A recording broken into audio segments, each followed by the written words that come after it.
obligatoire. Ici, ce n'est pas les affaires de croyance, c'est les faits. Rien que les faits. Est-ce que vous savez que vous payez presque 48 francs par litre de carburant pour soutenir la SNH depuis 2019 que la SNH a brûlé, dans le but de reconstruire la SNH? Est-ce que vous savez que depuis 2019, par litre de carburant que vous achetez au Cameroun, il y a 48 francs dedans pour soutenir et reconstruire la SNH?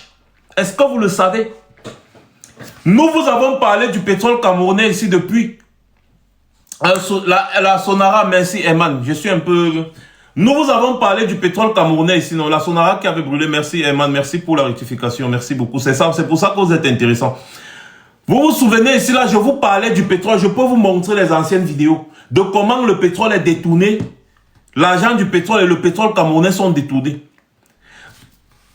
Comme d'habitude, vous regardez, vous dites, en tout cas, je vous dis toujours que moi, quand je parle, j'ai des sources.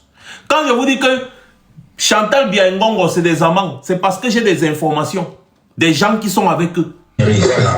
Sur 12 mois, ça fait 120 milliards. Et ce système est en place depuis 2019, quand la Sonara a brûlé le 31 mai 2019. En 6 ans, ça va faire un peu plus de 700 milliards. Cet argent, on doit suffire pour construire une raffinerie, même deux. Ça dépend de la taille de la raffinerie. La Sonara est toujours à l'arrêt. Pourquoi? Alors, avant d'expliquer le pourquoi, il y a une deuxième ligne qui concerne la... 700 milliards que vous avez déjà payé pour reconstruire la Sonara. Mais la Sonara est toujours en arrêt. Vous avez payé 700 milliards. Et Robert Mouté-Amba, ça c'est sa spécialisation. Il dit qu'avec les 700 milliards, vous pouvez construire une raffinerie, je dis bien super sophistiquée, ou alors deux. Ça dépend de la taille. Donc vous avez payé 700 milliards depuis 2019 pour reconstruire la Sonara. A-t-elle été reconstruite? Non. Où est donc passé cet argent? Ce qui est marrant dans l'affaire, c'est que ce n'est pas le pétrole qui est raffiné à la Sonara que on vous impose de payer. Non, on vous impose de payer un pétrole qu'ils sont partis eux-mêmes prendre ailleurs. Ils vous font du bayam selam et ils vous imposent une taxe qui n'a pas lieu d'être. Parce que l'État ne peut pas se transformer en bayam selam, en commerçant. C'est impossible avec son propre peuple. L'État fait le commerce avec les autres États. Mais l'État ne peut pas devenir un bayam selam à son propre peuple. Ce que l'État normalement peut investir, c'est dans la production locale pour faciliter, pour donner des facilitations au peuple. Et non partir acheter le carburant à 336 francs le litre et venir vous vendre à 840 francs le litre. On vous impose encore d'autres taxes dedans, parmi lesquelles soutien à la raffinerie, que vous payez jusqu'à ça arrive à 700 milliards, mais la raffinerie ne fonctionne toujours pas. Je ne sais pas si vous comprenez la magie et la sorcellerie dans cette histoire. Je ne sais pas si vous comprenez. Donc les gars, vous êtes leurs clients. Vous êtes leurs clients. L'État du Cameroun utilise votre argent, vos moyens, pour aller prendre du pétrole ailleurs, venir vous vendre. Se faire des gros sous. En fait, ce n'est pas l'État, ce n'est pas le gouvernement, c'est les bandits qui vous dirigent là. Se faire des gros sous sur votre dos et aller faire la belle vie. Donc, s'ils viennent vous vendre le carburant au Cameroun, normalement, le carburant qu'ils viennent vous vendre au Cameroun, c'est leur business personnel.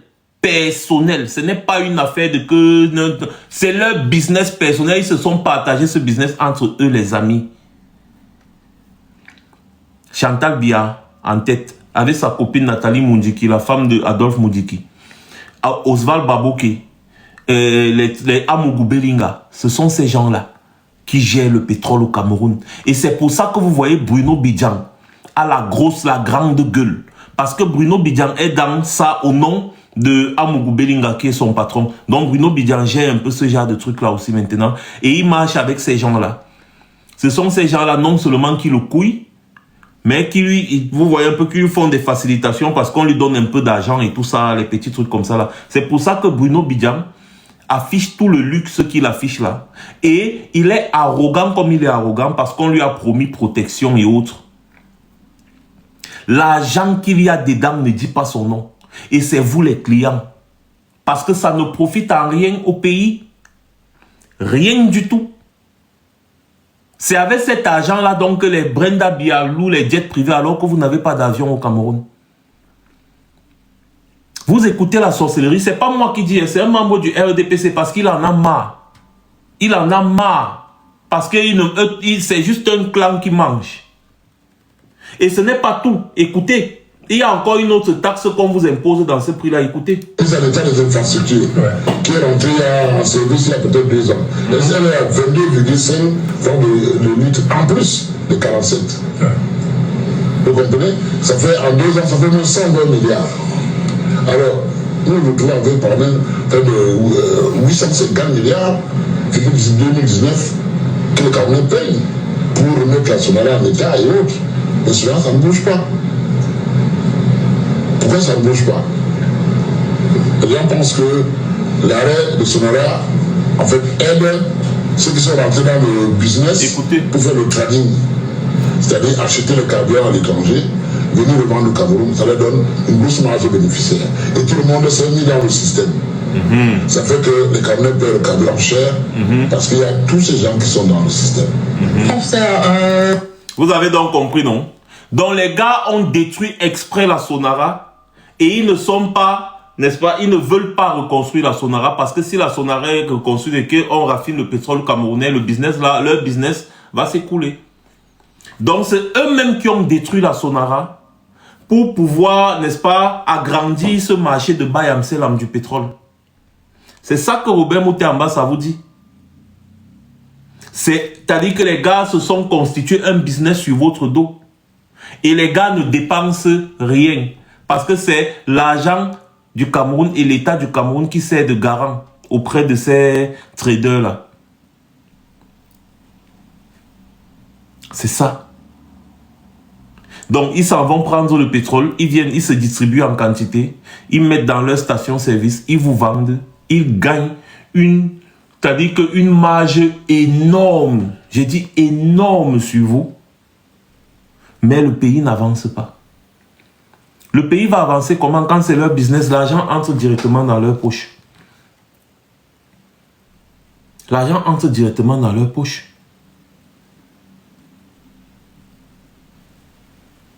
Quand vous voyez les gens, comme peut-être Amougou Belinga, là, il a déjà la station-service. Vous croyez que c'est quoi? Il a déjà la station-service. S'il vend peut-être 1 million de litres dans sa station-service en une journée, vous savez quelle marge bénéficiaire il se fait? C'est-à-dire que c'est une mafia sans nul autre pareil. Et c'est pas moi qui dis, c'est quelqu'un du RDPC. Continuons. Moutech en Bassa, depuis avril dernier, il faut rappeler qu'un scandale de détournement de 5 cargaisons de produits de pétrole brut avec un préjudice de 140 milliards de francs CFA, la Société nationale des hydrocarbures. Vous êtes spécialiste dans ce domaine et qui suit de près les questions pétrolières au Cameroun. Comment expliquer que de tels produits se soient évaporés dans la nature et que le principal suspect ait pris la fuite? Madame, vous savez, c'est des sujets très sensibles. C'est vrai qu'il y a 5 cargaisons qui ont eu des difficultés à être payées. C'est plus de 140 milliards. C'est pas seulement, c'est plus de 140 milliards. En fait, les transactions ne se seraient pas passées normalement. Vous savez, à ce niveau, dans le milieu pétrolier, quand on fait des transferts de cargaison, les paiements sont faits par lettre de crédit. Et avec la lettre de crédit, c'est sûr qu'on ne peut pas vendre et ne pas recevoir de l'argent. C'est quand vous avez vendu, l'argent arrive, la cargaison arrive à destination, on vous délivre les papiers, vous ramenez, on vous les envoie, vous envoyez à votre banque qui vous paye. Parce que dès que les opérations sont lancées, l'argent est bloqué dans le compte. C'est le système de lettre de crédit. Donc, il se trouve que par rapport à ces 5 cargaisons, ce qui n'est pas normal d'ailleurs, parce que les 5 cargaisons n'ont pas été vendues le même jour. Ça des dates bien différentes, peut-être même sûrement plus des semaines ou des mois. Donc, si la première cargaison n'a pas été payée, la deuxième, la troisième, la quatrième, la cinquième, je crois qu'il y a un gros problème. Et ce problème, c'est quoi? C'est que les ventes sont faites sans lettre de crédit. Et donc, quand à un moment donné, ceux qui ont la responsabilité de relancer les acheteurs, l'ont fait plusieurs fois et après celui qui devait acheter en fait a dit non, il ne paye pas. Et bon, il se trouve que je ne veux pas dire le nom de l'entreprise ici parce que bon, je ne voulais pas attencer les gens, mais le patron de cette entreprise a refusé de payer. Jusqu'au mois de mars où je suivais de près ce dossier, il n'avait pas encore payé. Ça, je vais revenir dans ça dans une autre vidéo parce que c'est une affaire très délicate. Comment est-ce qu'on peut détourner 5 cargaisons de pétrole brut? Et après, celui qui est responsable, n'est-ce pas, de cette histoire est nommé quelque part ailleurs. Je vais mener mon enquête sur ça et je vais revenir vous exposer les faits comme d'habitude. Aujourd'hui, on est en train de parler, n'est-ce pas, de l'escroquerie que ces gens ont organisée sur votre dos avec le pétrole camerounais. Quand vous avez écouté ce que vous avez écouté là, avec tout ce qu'on pompe sur votre dos en centaines de milliards par mois, vous pensez que ces gens-là sont prêts à laisser le pouvoir? Si vous ne les forcez pas. Vous pensez que ces gens-là sont prêts à laisser? Parce que si le pouvoir change de main aujourd'hui, le poteau rose sera découvert. Vous croyez que ces gens sont prêts à lâcher prise avec autant de milliards que les gars se font sur vous chaque jour? Vous pensez un seul instant que ces gens sans scrupules, capables d'utiliser un vieux grabataire qui n'arrive même plus à savoir où il se trouve, ont un cœur? Vous pensez que ces gens ont un cœur? Donc vous croyez qu'ils vont abandonner le business comme ça? Parfois vous regardez les films de dealers de drogue. Vous voyez un dealer de drogue, il a l'argent partout dans la maison. Il se couche même sur l'argent pour faire le business. L'argent est partout, dans les châteaux, dans les coffres forts. L'argent, il y a tellement d'argent. Les souris mangent même l'argent. Mais vous vous posez la question de savoir, mais pourquoi est-ce que le type s'il ne laisse pas le business là? Il a déjà gagné assez d'argent. Pourquoi il continue de risquer sa vie? En fait, c'est exactement comme la drogue qu'il vend là. Il a pris le goût à l'argent. Il ne peut plus laisser. Il ne peut plus laisser. C'est exactement comme ça que ce cartel-là se sent aujourd'hui. Les gars ont pris goût parce qu'ils savent que les Camerounais ne fouillent pas. Les Camerounais ne fouillent pas. Dès que les gens comme nous, on veut un peu parler, ils envoient leur petit ver de terre pour venir essayer de nous intimider ou bien essayer de nous menacer. Quand quelqu'un se trouve au Cameroun et qui parle de cette histoire de détournement de fonds, on le kidnappe, on le massacre comme on a fait. Ils le kidnappent, ils le massacrent comme ils ont fait à Martinez-Zogo. Comme ils ont fait à Ola Bébé et à plusieurs autres au Cameroun là-bas. Quand tu veux un peu dénoncer, on t'arrête, on te fout en prison. Parce que c'est un business qui génère des centaines de milliards par mois. Par mois. Et ces centaines de milliards-là entrent dans leur poche. Et puis vous avez des sorciers qui vont venir vous dire que le pays ne se développe pas à cause du franc CFA. Dans ce qu'on vient de vous expliquer là, le franc CFA est quoi dedans? Ou bien même la France est quoi dedans? Quand vous voyez des centaines de milliards que ces gars détournent chaque mois, ça ne pouvait pas construire le Cameroun là, si genre le Cameroun devient petit paradis. On vous fait payer des taxes, on vous fait payer des centaines de milliards par mois. pour ne rien faire au Cameroun avec. Détourner. Au contraire, ce sont eux qui détournent cet argent. Ils s'en vont mettre ça dans les paradis fiscaux. Bien, ils viennent ici en Europe acheter des immeubles. Comme Chantal Biaké a acheté tout un immeuble. Elle prend l'argent. Elle a acheté tout un immeuble là-bas en France. Elle a les immeubles à Monaco, à Paris. Des appartements de luxe. Elle prend l'argent où? Et après, les Toto Zozo vont venir vous dire non, c'est le franc CFA, hein, vraiment, le franc CFA, c'est une monnaie coloniale, c'est long. C'est ça qui est là, comme ça, là. C'est le franc CFA, c'est ça. Rien que pour le pétrole-ci. Rien que pour le pétrole-ci. Plus de 700 milliards en 6 ans que vous avez payé. Personne d'entre vous ne sait même qu'il paye ça. Et maintenant, qu'on vous dit, est-ce que vous aurez donc le cran d'aller leur demander que mais les 700 milliards que nous avons payés depuis 2019, qu'avez-vous fait de ça? Parce que les 700 milliards que nous avons payés pour reconstruire la Sonara n'a toujours pas été reconstruite. Qu'avez-vous fait de cet argent? Chacun d'entre vous a payé et continue de payer jusqu'aujourd'hui. Ils ont pris goût. Parce que s'ils reconstruisent la Sonara et qu'ils continuent de vous faire payer, ce sera un problème. Donc mieux ils ne reconstruisent pas la Sonara et qu'ils continuent de vous faire payer. Comme ça, ils vont vous dire que non, vous payez pour qu'on reconstruise la Sonara. Mais la Sonara n'est jamais reconstruite.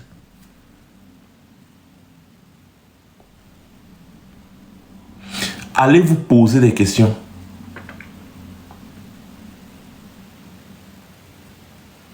Et les jeunes, comme les Bruno Bidjan, les Steve Fa, ce sont les jeunes qu'on utilise pour venir vous endormir, vous abrutir. Bidjan, Bruno, c'est un gars qui est plongé dans des scandales de meurtre. Mais il est toujours dehors. Il y a l'ancien, c'est l'ancien copain de sa petite amie, de sa femme ou de sa petite ou de sa femme, qui a été assassiné. Bruno Bidjan était dans le coup. On l'a libéré. Il a participé à ce qui est arrivé à Martinez Zogo. Activement participé. Et quand on l'avait libéré, avant même la libération de Bidjan, je vous avais dit que les gens là veulent mettre Bidjan dehors pour que Bidjan continue de gérer les affaires dans Mougoubelinga. Parce que c'est entre eux. Il fallait que quelqu'un tombe. Et comme ça, Bidjan sera dehors, il va continuer de gérer les affaires dans Mougoubelinga. Et c'est exactement ce qui s'est passé. Et c'est ce qu'il est en train de faire. Tom, il a été nommé directeur général des groupes médias dans Mougoubelinga. Et il est en train de gérer. Il gagne combien par mois pour vivre cette vie de luxe insolent? Un petit villageois de rien du tout.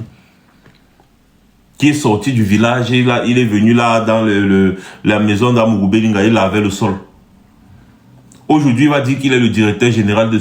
D'accord, il gagne combien par mois? Pour s'offrir ce genre de luxe, vous ne vous posez pas de questions. C'est parce que les gars chopent votre argent.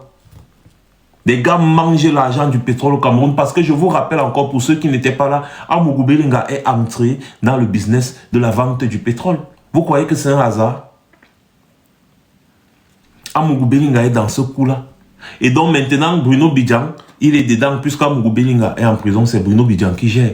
Et donc, il se soutient aussi sa part. Sans compter ce que les pontes du régime lui donnent pour faire la communication qu'il fait là. C'est un petit villageois qu'on va chicoter. Moi, je vous dis, il fait partie des gens qui vont fuir. Il fait partie des gens qui vont fuir le pays là. Il gagne combien pour offrir un 4x4 à sa femme? Il gagne combien pour afficher la vie de luxe qu'il affiche là? Vous ne vous posez pas de questions. Vous ne vous posez pas de questions. C'est votre argent. C'est votre argent. Et comme il est idiot, il joue le rôle du porte-parole de ces gens. Président Paul Biya va se représenter. Le président Paul Biya a 93 ans. Vous croyez que celui-là est normal? Après, il vient vous dire, ah, la jeunesse camerounaise a cotisé 40 millions pour la candidature de Paul Biya. Merde. Mais quelle insulte! Et vous le voyez en route, vous riez avec lui. Il n'y a pas quelqu'un de sérieux là-bas qui peut lui donner une bonne gifle en route là-bas pour dire que depuis quand tu parles à notre nom? Depuis quand tu parles à notre nom?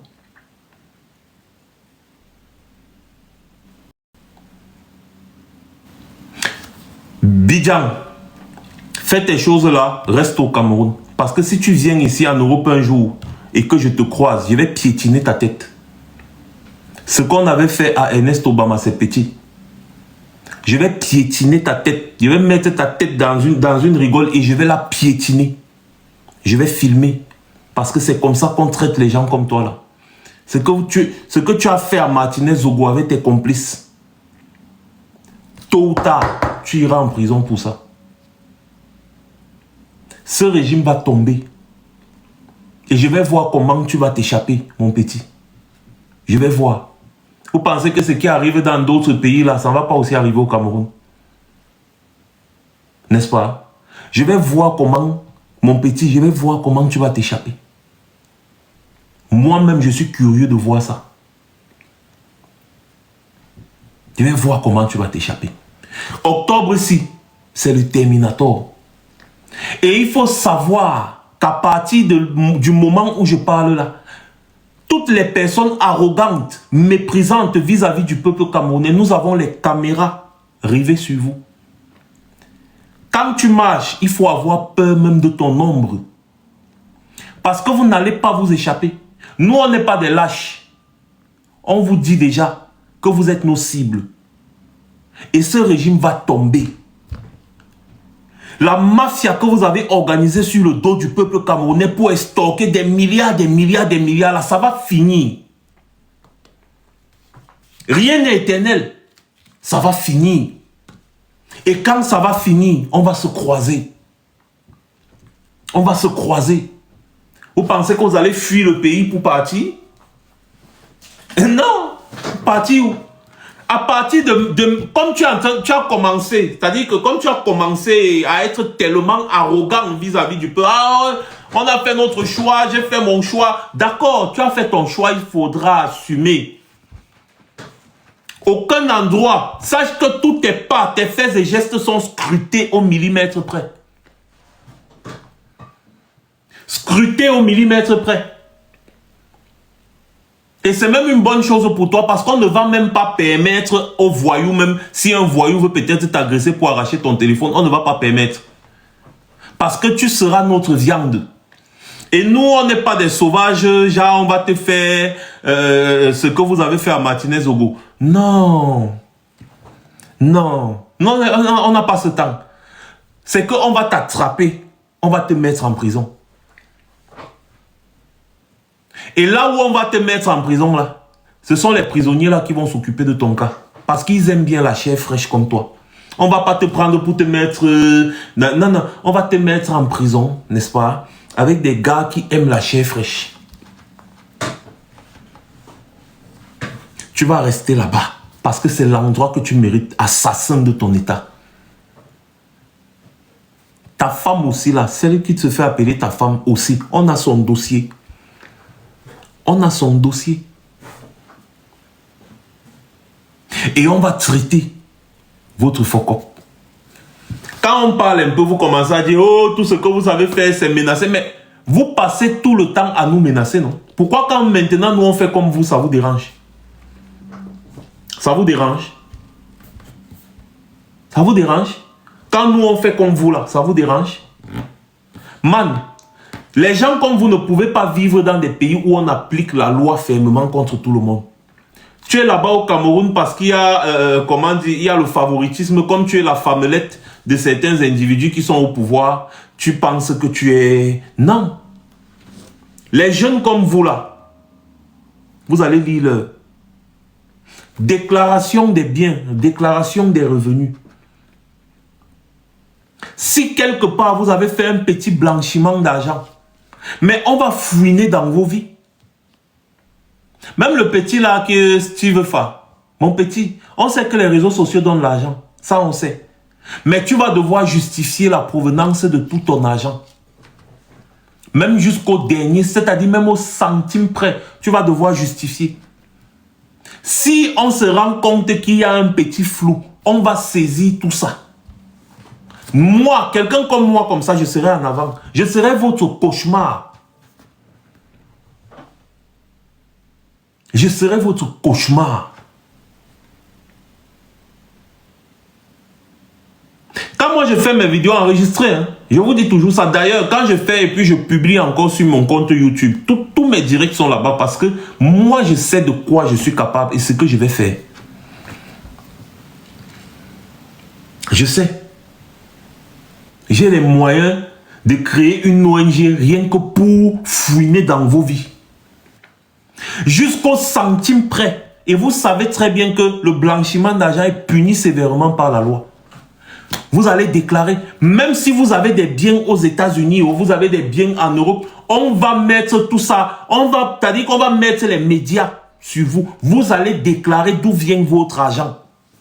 Si dans 5 francs, il y a 5 francs autant pour moi, qui est un peu flou, ce sera un motif pour saisir tout ça. Parce que les pontes du régime vous donnent l'argent pour venir naguer le peuple camerounais. Et vous venez aussi là, vous ouvrez vos grandes gueules. Vous allez faire quoi? Oh, on s'en fout. Et nanani, nanana. Je vois un chétif guignol comme Bidjan. Il ouvre sa gueule et il parle. Quelqu'un qui ne fait même pas 50 kilos.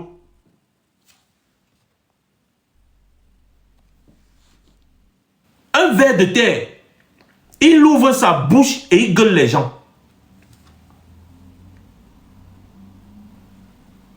Parce qu'il se dit qu'il a la protection des pontes du régime. Ok. Ok. No way. No problem. Tu as leur protection pour le moment. Sauf que il vous reste seulement 2-3 mois. Il vous reste seulement 2-3 mois. Non, non, Boubi, Kamto ne sera pas candidat.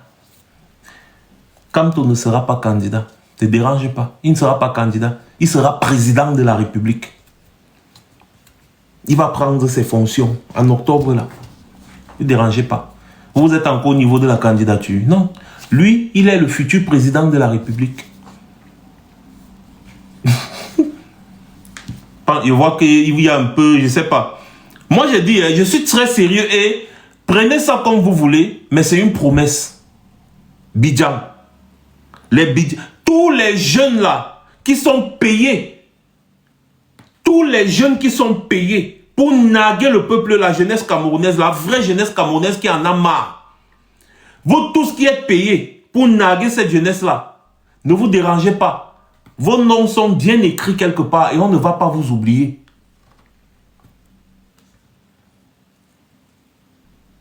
On ne va pas vous oublier. Donc, profitez encore du dernier moment qui vous reste. Jusqu'en octobre. Vous avez parlé d'élection présidentielle. Nous, on va jouer à votre jeu. On va aller à cette élection présidentielle et on va vous battre à votre propre jeu truqué. À plat couture. À plat couture. Et après, on va maintenant se retrouver face à face. On va se blesser. Parce qu'il faut aussi ça. L'équilibre de la terreur fait régner la paix. Le fait de toujours être pacifique, on va faire avec tous les Camerounais, on va faire avec tous les Camerounais, vraiment, on va faire avec tous les Camerounais. Mouf! L'équilibre de la terreur fait régner la paix. De la façon dont vous êtes en train de vouloir terroriser les gens là, c'est la même chose que nous allons vous faire. Les gens qui sont dans la misère et qui soutiennent le régime Biya, ce régime va tomber et vous allez demeurer dans la misère là parce que c'est ce que vous avez choisi. Ne venez pas vous plaindre que la vie de certains change et que votre vie ne change pas. On va vous dire, continuez de soutenir Biya parce que quand vous soutenez Biya, ça veut dire que vous aimez votre opposition. Je parle à certains mototaximans là qui sont en train de dire que nous là, nous on va soutenir Biya. Vraiment, ça veut dire que vous aimez votre condition de mototaximan. Tous les jours, vous êtes là sous la pluie, le soleil. Vous aimez ça. Sachez que Biya tombe. Vous allez rester dans ça. Les gens qui sont t'as dit, quelqu'un est là dans un quartier, sa vie, c'est de la merde. Sa vie, c'est de la merde. C'est-à-dire qu'il n'arrive pas à joindre les deux bouts, il n'arrive pas à manger même le tapioca. Mais le gars te dit que oh, Paul Biya, un bon président, soit par tribalisme, soit par méchanceté. Vous allez rester dans ça. C'est ceux qui ont soutenu le changement qui seront privilégiés. Je dis que c'est ceux qui ont soutenu le changement qui seront privilégiés. Puisque vous aimez vivre comme vous êtes en train de vivre là, vous allez continuer de vivre dans ça. Si dans votre quartier, il n'y a pas de route, il n'y en aura pas. On va privilégier les quartiers qui étaient conscients qu'il faut le changement. Et vous allez continuer de vivre dans cette vie-là sans vous plaindre. Et à la prochaine élection présidentielle, votez pour Paul Biya. Et comme ça, vous allez continuer de demeurer dans votre misère, puisque c'est ce que vous aimez. Vous allez rester dedans. Les gens qui sont dans les villages, c'est-à-dire, on arrive dans un village quelque part, les gars barrent la route. Oh, ici c'est le RDPC, hein. Ici c'est le RDPC. On va vous répéter exactement la même chose. Que c'est le RDPC, c'est le fief du RDPC. Attendez que le RDPC vienne vous développer. Vous allez vous asseoir dans vos villages, vos vieux villages là, et regardez comment le Cameroun se construit. Et chez vous là-bas, on ne va rien faire. Si le président veut essayer de faire quelque chose là-bas, il aura des problèmes avec nous. On vient les gens viennent dans une localité que, oh, bon, on vient aussi essayer de causer avec les jeunes. Jamais. Les gars bloquent la route. Jamais. Pas de Bamileke ici, ou bien pas de MS ici, pas de SDF ici, hein, pas de parti politique ici. Ici, c'est le RDPC ou rien. Vous allez rester dedans. C'est ce que vous aimez, non? On respecte votre choix, non? On respecte simplement votre choix. Ce n'est pas comme si on veut vous faire du mal. Non. Quand tu aimes quelque chose et qu'on te respecte, on te laisse dans ce que tu aimes, non? C'est mauvais. On change pour ceux qui veulent changer. On ne change pas pour ceux qui veulent le statu quo. Donc le système dans lequel vous êtes, ce système qui vous plaît, vous allez rester dedans. Pendant que le Cameroun va changer, vous allez rester dedans. Toutes les personnes qui soutiennent l'état actuel du Cameroun là, vous allez continuer avec votre misère et votre souffrance. Ne vous dérangez pas. Diriger un pays, il faut juste bien mettre des stratégies en place. Et ce sont les fiefs qui auront voté massivement pour le changement qui bénéficieront en premier du changement. Donc quand vous partez aux urnes, sachez que le résultat des urnes, fief par fief, va refléter exactement le changement qu'il y aura. Parce qu'il y aura changement. Ça, c'est une certitude. Et donc, s'il y a des gens qui veulent s'amuser à être dans la misère et en même temps vouloir se maintenir dans cette misère, puisque nous sommes humains et qu'on vous respecte, on va vous laisser dans votre misère, étant donné que vous aimez ça. Comment vous aimez la misère et nous, on va venir changer? S'il n'y avait pas d'hôpitaux, s'il n'y avait pas d'école dans votre zone et que vous avez quand même voté pour le RDPC, c'est bien. C'est votre choix. C'est la démocratie, non? Nous, on respecte votre choix. Mais il n'y aura pas d'hôpitaux là-bas et il n'y aura pas d'école. Vous allez continuer de vivre comme ça, en attendant que toutes les zones qui ont voté pour le changement se développent.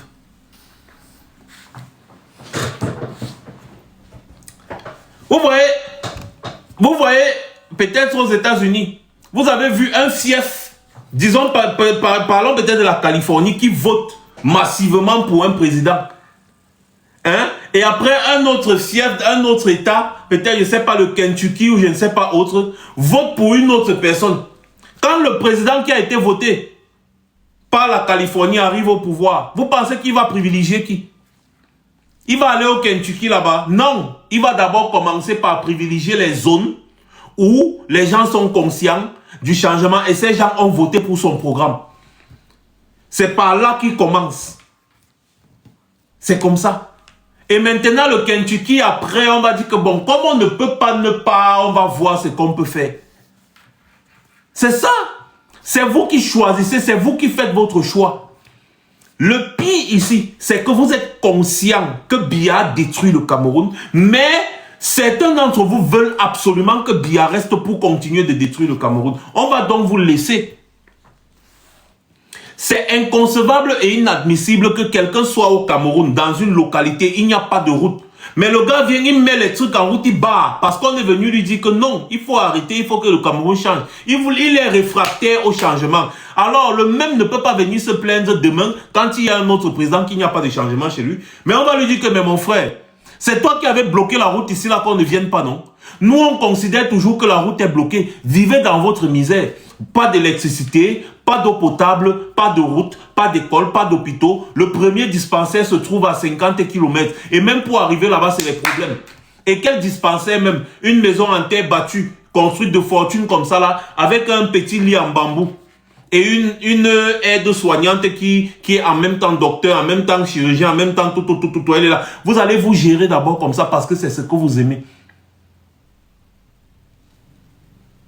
Et si vous vous amusez, on va mettre la musique ici. C'est ça que vous aimez, vous les enfants, c'est ça. Prends. Non, hein? C'est ça que vous aimez, vous les enfants, c'est ça. Prends. Non, hein? C'est ça que vous aimez, vous les enfants, c'est ça. Prends. Oui. Mais c'est ça, Maréchal. On va considérer que la route est toujours bloquée, donc c'est la démocratie, non? Vous vous êtes exprimé, vous avez exprimé votre choix. Tout ce que nous, on va faire, c'est respecter votre choix.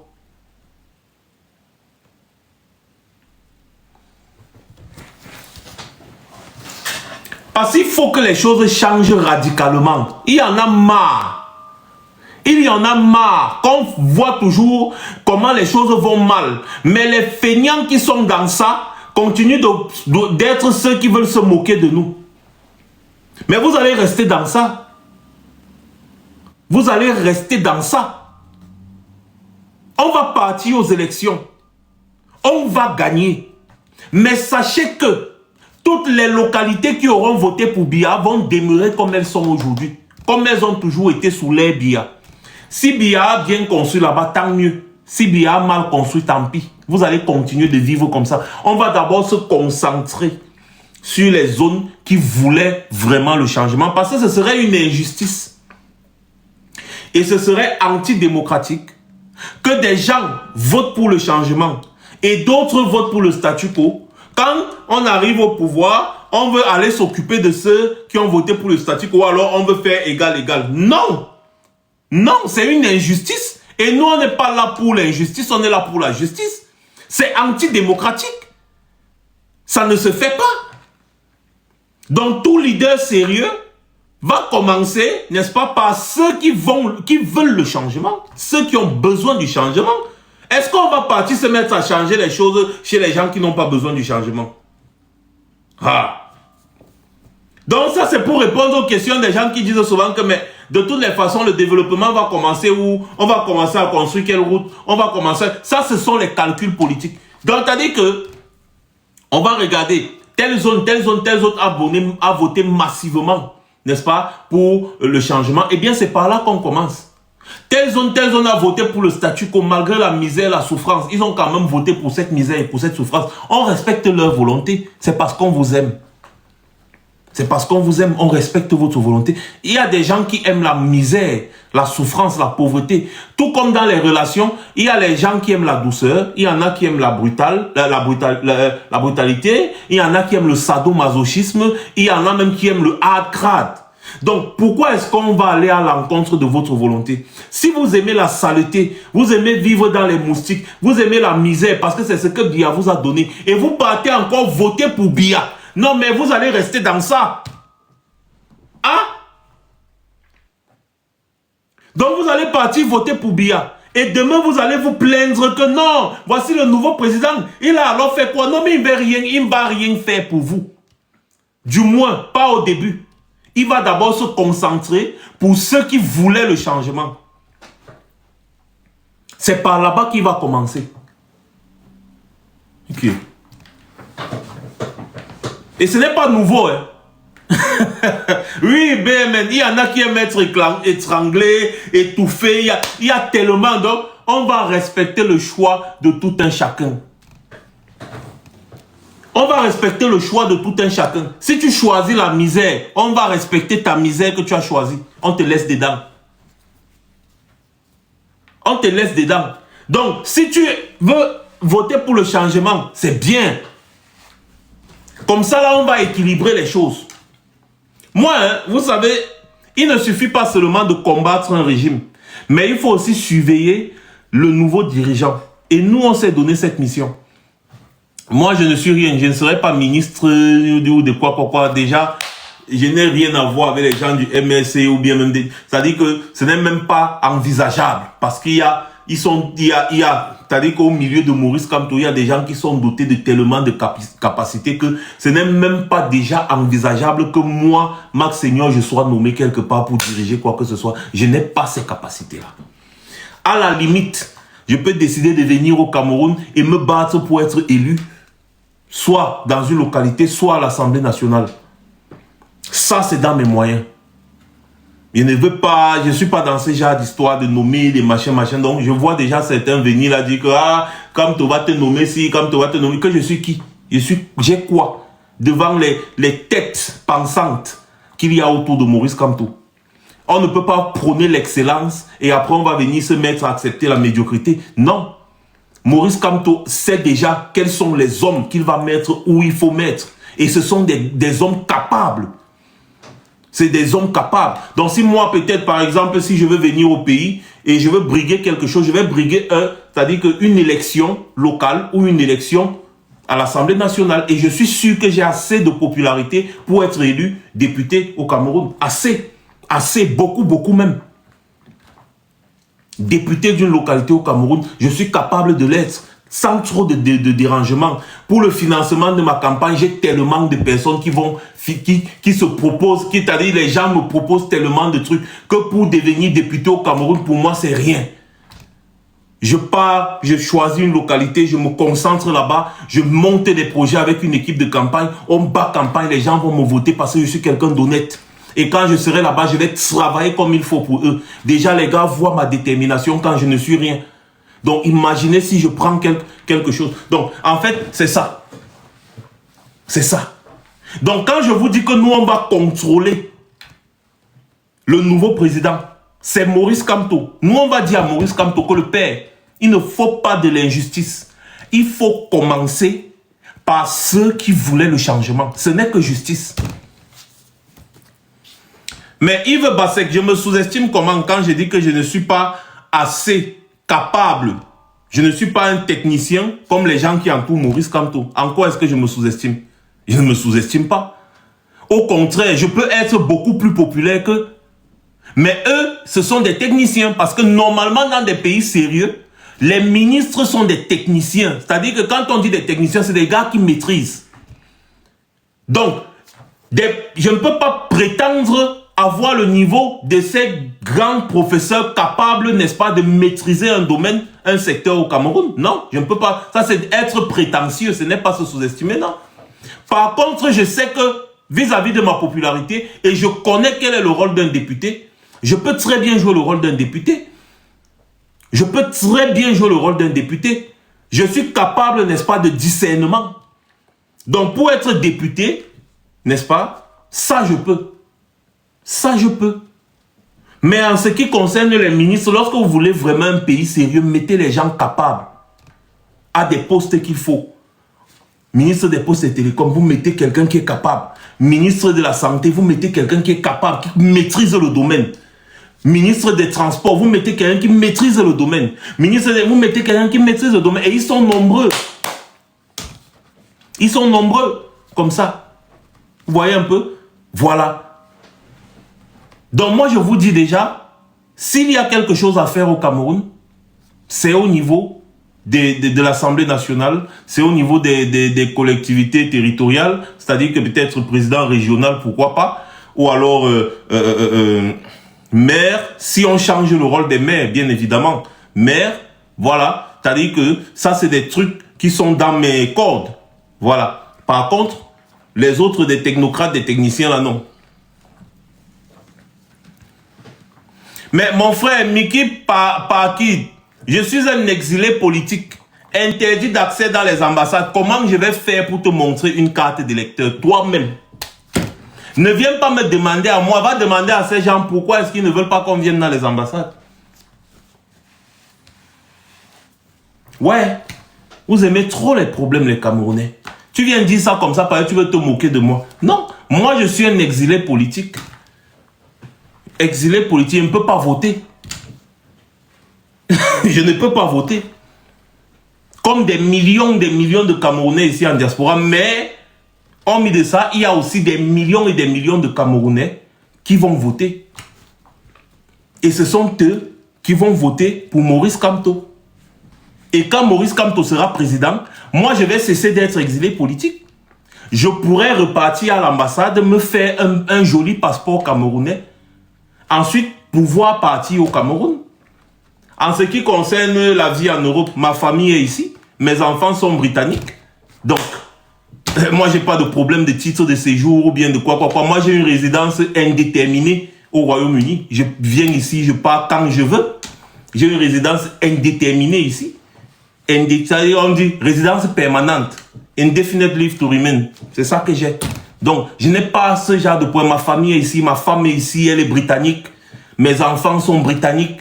Donc, mes enfants sont britanniques et européens. Parce que ici, là où nous sommes, comme mes enfants sont nés ici sur le territoire, ils ont droit non seulement au passeport britannique, mais ils ont également droit au passeport irlandais en bas. Donc, mes enfants sont britanniques et irlandais en même temps. Ma femme aussi également. Donc, mon frère, moi, si je ne prends pas le passeport des gens ici, c'est parce qu'on a beaucoup de projets au Cameroun. Et Maurice Kamto a promis qu'il y aura la double nationalité. Donc, si la double nationalité est actée, je prends encore les passeports d'ici. Ça pourra me permettre, n'est-ce pas, de monter, descendre plus facilement en attendant que le passeport camerounais prenne plus de valeur. Vous voyez un peu. Elizaza, je vais descendre au Cameroun. Donc, si tu veux préparer quelque chose pour m'attendre, il n'y a pas de problème. Je serai au Cameroun. Je serai au Cameroun et je vais vous attendre. La personne qui ne me cherche pas, moi, il va le chercher. Parce que je serai au Cameroun et ce sera un événement. Parce que ma venue ne sera pas en catimini. Quand je vais arriver au Cameroun, tout le Cameroun sera au courant.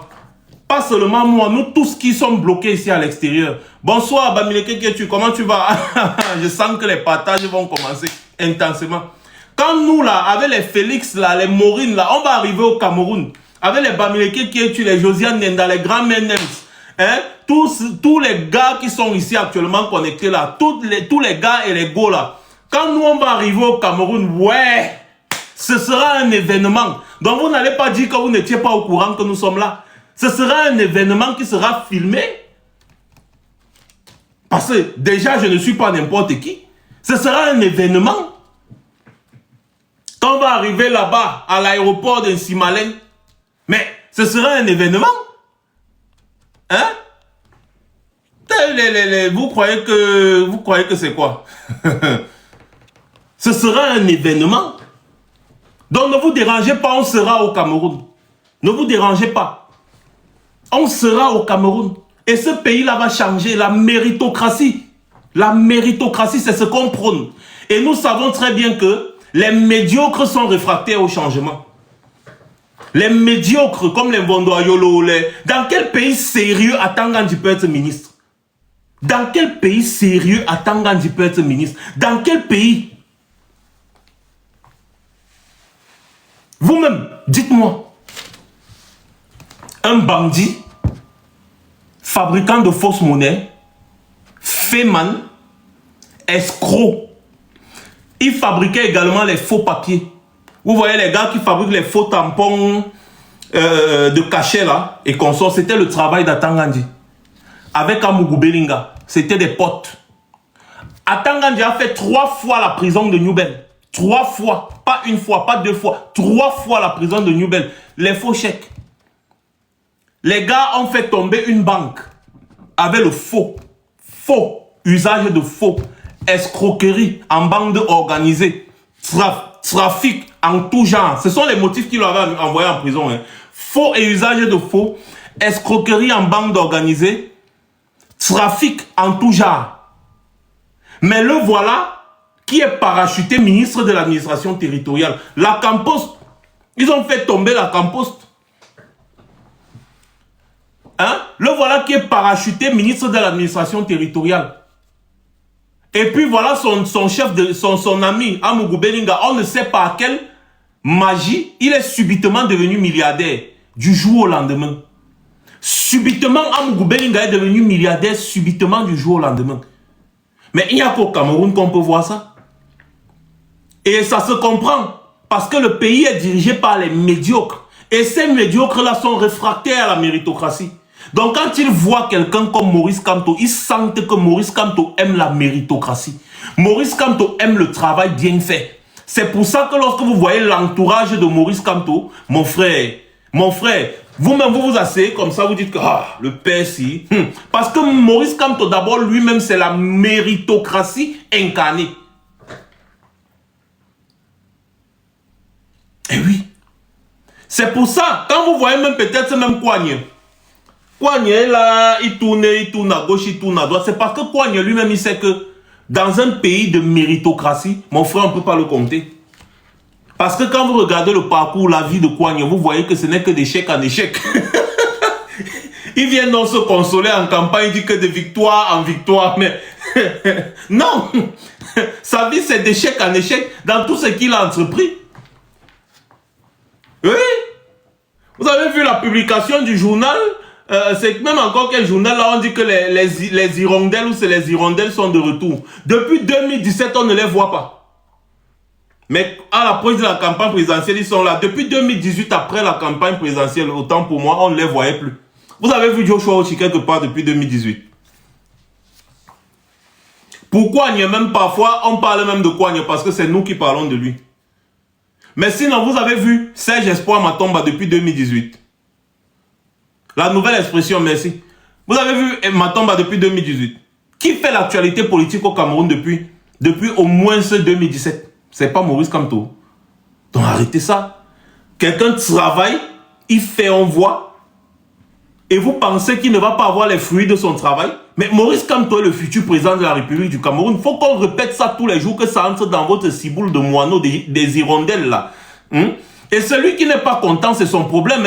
Nous, on peut vous prescrire un médicament qui est très fort, la camptomycine. C'est 2 comprimés par heure, parce que vous souffrez d'une pathologie. Donc, on doit vous traiter intensément. 2 comprimés par heure, ça s'appelle la camptomycine. Ça va vous soigner de votre camptophobie. Oui, vous souffrez de la camptophobie, c'est une pathologie. Mais la bonne nouvelle, c'est que c'est une pathologie réversible. Donc, on peut vous soigner. Nous, on a les comprimés pour ça. La camptomycine. Voilà. Donc, si il y en a ici qui veulent continuer de nous provoquer, ne vous dérangez pas. Non, ça ne donne pas l'overdose, Maurice. C'est que leur maladie est chronique, leur mal est chronique. Donc, il faut accentuer. Toi, tu es docteur, non, Maurice? Tu connais. Tu es docteur, tu connais. Que quand ça ne va pas, on te met la perfusion. Est-ce que la perfusion fait la pause? N'est-ce pas quand on te met la perfusion, là, c'est que le médicament entre tout le temps. Même si tu fais 1 semaine de perfusion, et pas c'est 1 semaine de médicaments intenses. C'est ça. C'est la camptomycine. C'est ça. C'est comme ça qu'on va les soigner. C'est comme ça qu'on va les traiter. Donc, dans l'argent du carburant, les gars partent acheter le litre de carburant à 336 francs. Ils viennent vous vendre à 840 francs. Les gars gagnent 504 francs sur vous.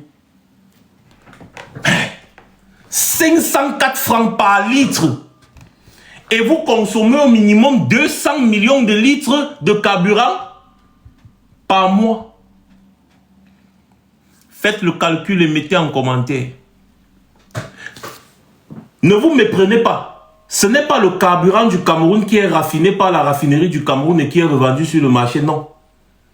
C'est que les gars partent prendre le carburant à crédit chez les traders. Ils viennent au Cameroun avec les moyens de l'État. Ils vous vendent. Et ils gagnent des bénéfices sur vous.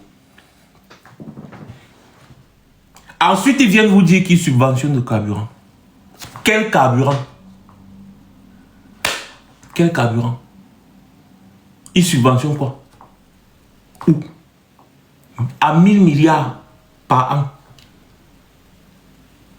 Ils vous disent que pour que le carburant coûte 840 francs à la pompe, l'État paye 1000 milliards par an. Alors que les gars s'en vont prendre à crédit le carburant chez les traders. Ils ramènent ça, ils rapportent ça au Cameroun. Ils prennent ça à crédit à 336 francs. Donc ça arrive au Cameroun, dans la société des dépôts pétroliers, à 336 francs. Donc, t'as dit qu'avec tout le transport, tout, jusqu'à arriver dans les stocks, les réservoirs, ou c'est, je ne sais pas comment ils appellent ça, CSPH, ou je ne sais plus quoi. Ça arrive à 336 francs. Et donc, ça ressort de là, ça part maintenant chez les marketeurs. C'est comme ça qu'on les appelle, non, les marketeurs, les gens qui ont les stations-service là. La SCDP, merci beaucoup. Les gens qui ont les stations-service là, c'est là-bas chez eux que ça part. Et quand ça arrive dans les stations-service maintenant, subitement le prix est devenu 840 francs. Et les marketeurs, s'il vous plaît, on ne vend pas, sur le territoire camerounais, on ne vend pas le carburant à crédit. Donc ça veut dire que vous achetez, vous payez pour qu'on vous donne le carburant et non l'inverse. On ne vous donne pas le carburant avant que vous achetez. Mais par contre, eux, ils s'en vont prendre à crédit. Ça veut dire quoi? Ils utilisent les moyens de l'État pour aller prendre une marchandise à crédit. Ils viennent vous vendre cette marchandise. Ils gagnent des bénéfices. Et ils s'en vont maintenant remettre l'argent du crédit. Le problème qui s'est posé dernièrement, quand il y avait pénurie de carburant, c'est qu'ils sont partis prendre le crédit. Ils sont venus vous vendre le carburant, mais ils n'ont pas remboursé le crédit. Donc, ils ont chopé tous les dos. Et donc, si vous voulez faire les comptes au Cameroun, vous ne verrez jamais cet argent. Parce que ça n'existe pas dans les comptes. Puisqu'ils s'en vont prendre une marchandise à crédit, ils viennent vous vendre, ensuite ils remboursent. C'est leur business personnel. Ça n'entre dans aucun compte de l'État du Cameroun.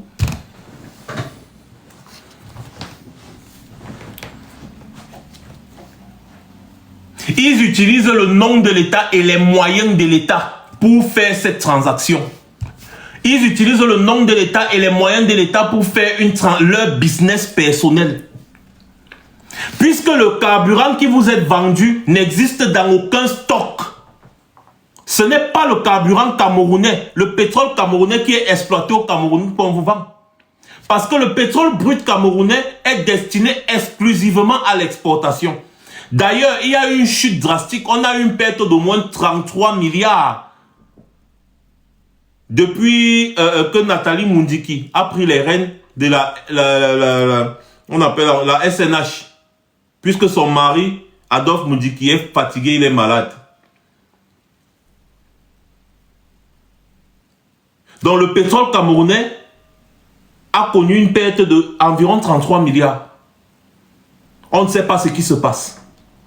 Le pétrole brut camerounais est destiné exclusivement à l'exportation. C'est l'argent de l'exportation du pétrole brut camerounais là que vous pouvez peut-être voir les traces quelque part.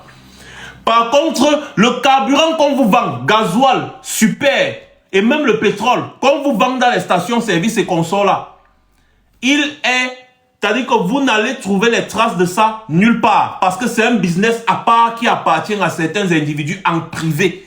Et donc ces individus-là utilisent les moyens de l'État. Quand on dit utiliser les moyens de l'État, c'est peut-être un exemple, tu prends la voiture de l'État pour aller transporter tes choses personnelles. Et ça passe partout sans payer de douane, sans rien payer, tout.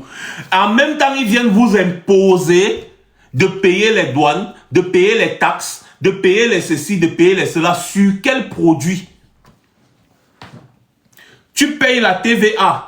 Tu payes la TVA, c'est la taxe sur la valeur ajoutée. Or, le produit n'a pas été transformé au Cameroun. Comment tu payes la TVA sur un produit qui n'a pas été transformé au Cameroun? Peut-être c'est une manière de fonctionner, je ne sais pas. Moi, je ne m'y connais pas trop en fisc. Mais je pense que ce serait une esbrouffe. Ils s'en vont prendre, j'ai dit l'État du Cameroun, ils s'en vont prendre le pétrole. C'est l'État du Cameroun. Parce que c'est au nom de l'État du Cameroun qu'ils le font. Ils s'en vont, ils prennent. Puis c'est l'État du Cameroun qui est crédible. Ils s'en vont prendre, ils viennent, ils vous vendent. Et ensuite, ils vont rembourser l'argent. Et c'est bon. Les bénéfices de 504 francs qu'ils font sur vous par litre de carburant vendu, c'est très facile de distraire cet argent. C'est très facile de distraire cet argent. Très facile. Parce que dans les normes des choses, ça n'existe pas. Vous consommez pourtant du carburant. Ils peuvent vous dire que non, ils ont juste donné le marché aux marketeurs. Donc ce sont les marketeurs qui s'en vont prendre. C'est leur business personnel. Est-ce que nous, on va mettre les yeux sur le business personnel? À la limite, ils vont dire que non, comme les marketeurs s'en vont prendre là, nous, on prend seulement quelques taxes sur ça. Ils vont vous dire que non, les marketeurs là payent la taxe sur ceci, payent la taxe sur cela. Là, c'est traçable. On va dire que oui, ils ont payé, les marketeurs ont payé la douane. Oui, les marketeurs ont payé l'impôt. Oui, les marketeurs ont payé ça, là, les marketeurs ont payé ça. C'est ce qu'ils vont vous dire. Ok, tous les pays qui sont vendus à l'intérieur d'un pays, il y a toujours la TVA. Ok. Ça, c'est ce que vous dites. Mais je trouve que c'est une absurdité. C'est une absurdité, tout simplement. La valeur ajoutée dans ça, c'est quoi?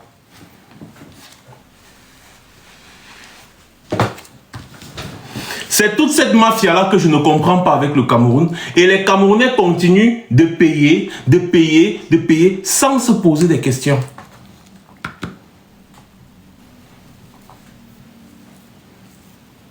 Vous voyez, comme je vous ai expliqué là, non, c'est trop facile à comprendre. C'est comme l'explication du quartier. Si vous partez voir les gars qui travaillent dans le domaine, comme les Robert Mouté en bas, ils vont vous expliquer ça un peu plus techniquement. Mais moi, je vois ça comme un gars du quat. Les gars vous font le bayam selam. Dites tout ce que vous voulez dire, c'est le bayam selam que les gars vous font. Et donc, si vous voulez faire la comptabilité dans ce genre de trucs, vous allez commencer par où?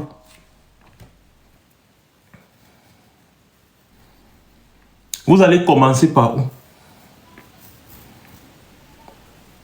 Man Bassa demande si je ne suis pas l'un des faux pasteurs qui débattait avec qui débattait le chocolat des filles, débattait faux pasteurs qui débattent. Mais les trucs de pasteur et console là, ça a quoi à voir ici? Faux pasteur. Allez loin avec vos affaires de Jésus, de machin.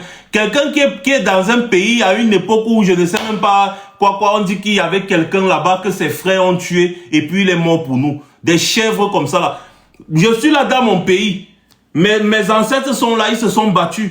On est venu les esclavagiser, on les a traumatisés, on leur a imposé une religion ou c'est je ne sais quoi. Et puis les gens sont là, oh j'adore Jésus, j'adore mouf, allez loin avec ça, chouane. Vous venez parler des pasteurs. Pasteurs c'est quoi? C'est tous des bandits, des arnaqueurs. Il faut donner l'argent, il faut donner l'argent et vous êtes aussi dedans. Vous ne vous rendez même pas compte qu'on est en train de vous arnaquer. On dit que quelqu'un a été crucifié dans son pays parce qu'on l'a confondu à un voleur. On vient vous dire qu'il est mort pour vous. Vous aussi, vous acceptez. Mais c'est vous qui avez subi toute forme d'atrocité. Et vous continuez de subir toute forme d'atrocité. Jusqu'à là, vous n'ouvrez pas les yeux. On vous parle d'omniscience, omniprésence, omnipotence. Mais vous subissez tout genre d'atrocité. Vous ne vous posez pas des questions. Posez-vous des questions. Hein. Voilà. Celui dont vous parlez là, il ne s'appelait pas Tangana. S'il s'appelait au moins Tangana, là, il pouvait dire que oui. Mais il ne s'appelle pas Tangana, il ne s'appelle pas Kamdem, il ne s'appelle pas Ondwa, il ne s'appelle pas... je ne sais pas quels sont les noms du Cameroun là. Voilà. Donc, tant qu'il ne porte pas les noms de chez moi, je ne le connais pas. Là, on est déjà dans les commentaires. Abesolo, il ne s'appelle pas Abesolo. En quoi est-ce que leurs histoires nous regardent, non les gars? Soyons sérieux. En quoi leur histoire nous regarde? Ça nous regarde à rien. Ça les concerne. C'est leur culture qui gère là-bas. Nous, on a notre culture. Quand nous, on va Moi, quand je vais venir au pays là-bas, j'ai un autre problème. Vous savez bien d'évoquer ce sujet. Comme ça, on peut faire le commentaire pour que je clôt mon live. J'ai un autre problème. Les pasteurs, comme vous avez parlé des pasteurs là, j'ai un autre problème. C'est que je vais brûler au moins je vais brûler les églises. C'est-à-dire, dans mon kilomètre carré, il n'y aura pas d'église. Je vais détruire des églises de ces pasteurs-là. On va ouvrir des enquêtes contre eux, sur leurs biens. On va ouvrir des enquêtes pour détournement de fonds d'association, pour escroquerie en bande organisée. On ne peut pas accepter, tolérer le banditisme. C'est-à-dire que des enquêtes seront ouvertes contre tous ces pasteurs, ouais. Même les églises, on va faire comme en Chine. Vous savez qu'en Chine, on est en train de détruire les églises, on détruit les mosquées, non. On va faire comme en Chine. On va détruire tout ça. Parce qu'un peuple qui passe les journées dans ces histoires-là ne peut pas se développer. Et pour que le peuple se développe, ils doivent sortir dans ça. On n'a même pas besoin des représentants du Vatican chez nous. Ni la messe du dimanche. On n'a pas besoin de ça. On a besoin de travailler. On a besoin de travailler. Votre paradis et votre enfer, ce sont des métaphores. La vie de l'homme, c'est ici. Dès que tu meurs, il n'y a plus rien. C'est fini. Et donc, tu dois travailler pour arranger ta place. Tu ne dois pas passer ton temps à aller mettre les genoux à terre ou bien cogner ton front au sol ou les quoi. Et pour ça, ce sera grave. Hein? Préparez-vous psychologiquement parce que des malades mentaux, ces malades mentaux-là sont nombreux dans nos pays. On doit les soigner. On doit les soigner. On n'a pas besoin des lieux de culte, on a besoin des hôpitaux, des écoles. Donc, je ne vois pas si normalement l'homme d'État arrive et dit qu'il veut détruire une église parce que la route passe. On va commencer à dire que oh, machin. Non. On a tellement de motifs qu'on peut utiliser pour détruire toutes ces églises-là. Donc, si on vous dit qu'on veut détruire une église pour construire les logements sociaux, vous allez refuser. Vous refusez, on va détruire ça et on va construire les logements sociaux. Et vous allez vivre dans les logements sociaux, là, vous serez content. On n'a plus besoin de ça en Afrique. Et pour ça, il faut une jeunesse consciente. On va détruire tout ça. Donc, ne vous inquiétez pas, on arrive. On va vous sauver. C'est nous les vrais sauveurs. Je vous ai toujours dit que si on veut utiliser le nom Jésus au sens propre du terme, là, c'est nous là comme ça. Pareil, tout ça, c'est des métaphores. Donc, on va détruire tout ça. Tous les business, vous avez vu Oswald Babo qui est même pasteur, mon frère. Ha! Tous les business de ces gens-là, de l'ordre de 82 là, on va détruire tout ça. C'est pour ça que les gars veulent s'accrocher au pouvoir. Parce qu'ils savent que vraiment, s'ils tombent là, ce sera dangereux. Mais nous, on s'en fout. Les gars, mobilisez-vous. Et ne laissons plus ces gens détruire, piller notre pays. L'histoire du carburant là, comme ça a été dénoncé et que vous avez écouté là. Pour ceux qui n'ont pas encore écouté, rendez-vous sur YouTube. Cette vidéo-ci sera disponible sur YouTube, sur ma chaîne YouTube demain. Donc vous allez sur YouTube demain dans l'après-midi, et puis vous allez suivre cette vidéo en direct. Pour ceux qui n'ont pas suivi mes directs de ces 3 jours, c'est disponible sur ma chaîne YouTube aussi, Max Seigneur officiel. Donc vous allez écouter Robert Mouté en bas en train de dénoncer le vol que les gens du RDPC ont organisé sur votre dos avec le carburant camerounais. Vous allez ouvrir les yeux. Depuis 2019, chaque Camerounais qui achète 1 litre de carburant paye 47,8 francs en soutien à la Sonara. Et depuis 2019, vous avez déjà payé plus de 700 milliards en soutien à la Sonara. Donc les 700 milliards devaient servir à construire la Sonara, à moderniser la Sonara qui a brûlé. Mais jusqu'à aujourd'hui, vous avez payé les 700 milliards sans même vous rendre compte, mais la Sonara ne fonctionne toujours pas. Où est donc passé cet argent que vous payez depuis? C'est plus de 800 milliards, mais on a minimisé les chiffres. Vous payez, je répète encore, chaque Camerounais qui achète 1 litre de carburant paye une taxe spéciale de 47,8 francs par litre de carburant. C'est-à-dire que si tu achètes 10 litres de carburant, il y a 47,8 francs x 10 dedans que tu payes en soutien à la Sonara. Donc, tous les taximans, les mototaximans, les transporteurs, les conducteurs, là, tous ceux qui utilisent le carburant au Cameroun, vous payez en plus 47,8 francs par litre en soutien à la Sonara. Et ça fait un total de plus de 700 milliards que vous avez déjà payé depuis 2019 en soutien à la Sonara. L'argent là est parti où? Vous voulez savoir? Allez demander à Chantal Biya. Sur ce, passez une bonne soirée. C'était Max Senior. Je reviendrai très certainement.